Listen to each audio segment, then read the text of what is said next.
So now we come back to where we started. Cosine x equals x. How do I solve that equation? All right, analytically, you can't. But numerically, I now know a pretty good, efficient way to do that. So the first thing I need to do is get this equation equal to 0. So the natural thing would be to bring over the x and have cosine x minus x equals 0. But then my derivative is going to be negative sine minus 1. So why don't I drop some of the negatives and put the cosine x over instead? 0 equals x minus cosine x. Of course, we'll get the same answer either way. Just a little bit of, not really that much computational efficiency, but a little bit. So we need to be aware that our f of x is x minus cosine x. So one important idea is we go to solve any equation using Newton's method, you got to get 0 on one side or the other. It does not matter which side.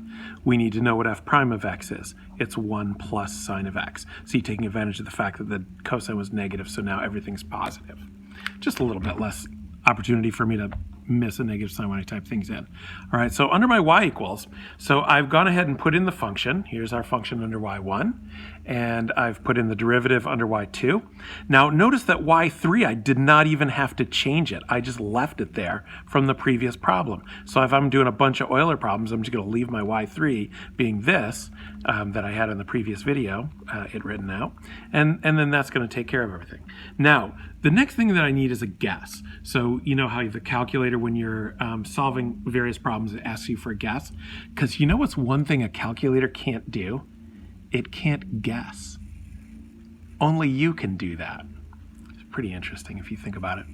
All right, so let's try to come up with an educated guess about where we should start. So I know what, thinking of this equation, cosine x equals x, I know what the graph of cosine x looks like. It goes like that, going from 1 to pi over 2. And I know what the graph of x looks like, y equals x looks like that. So I'm looking for this point.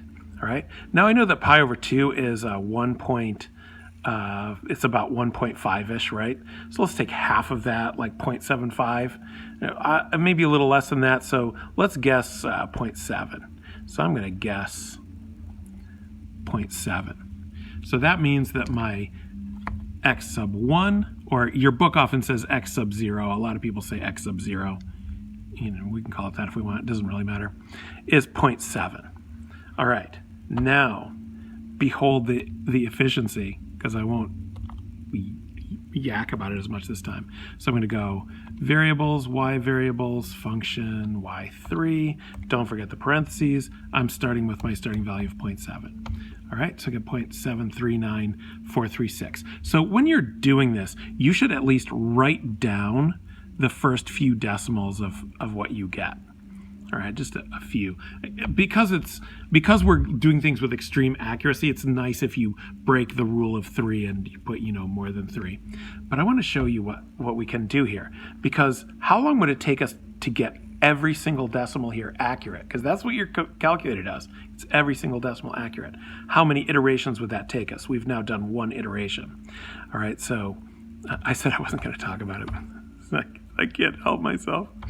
All right, so there, and we're going to copy that number down, close parentheses, which we don't really have to, and now I've got 0.7390. So we're already accurate to the thousandth place, the third digit. I'm going to go ahead and put more digits as I go along. All right, so then my fourth one, variables, y variables, enter y3, parentheses, copy that number, and we get 0.739085. All right, look. We're already out to the 1. It's all exact out to the 1, 2, 3, 4, 5, 6, 7th decimal place on our 4th iteration. That's how rapidly these things converge. 9085. And this is what makes it possible to solve equations of this type, for a calculator or a computer to solve equations of this type, is the fact that these types of methods converge so rapidly. So I hit the wrong button. Variables, y variables, function, y3. Copy that number, enter. Oh, that's completely wrong because, look, I forgot the parentheses. I told you I was going to do that. Variables, y variables, and I don't know where it comes up with a number. It just gets random weird numbers. That's my previous number. Enter, enter. And now 1332. Look, compare it to the one before. This was our x sub 4, 1, 3, 3, 2. This is our x sub 5, 1, 3, 3, 2. In 5 iterations, we have achieved the accuracy of the calculator's display.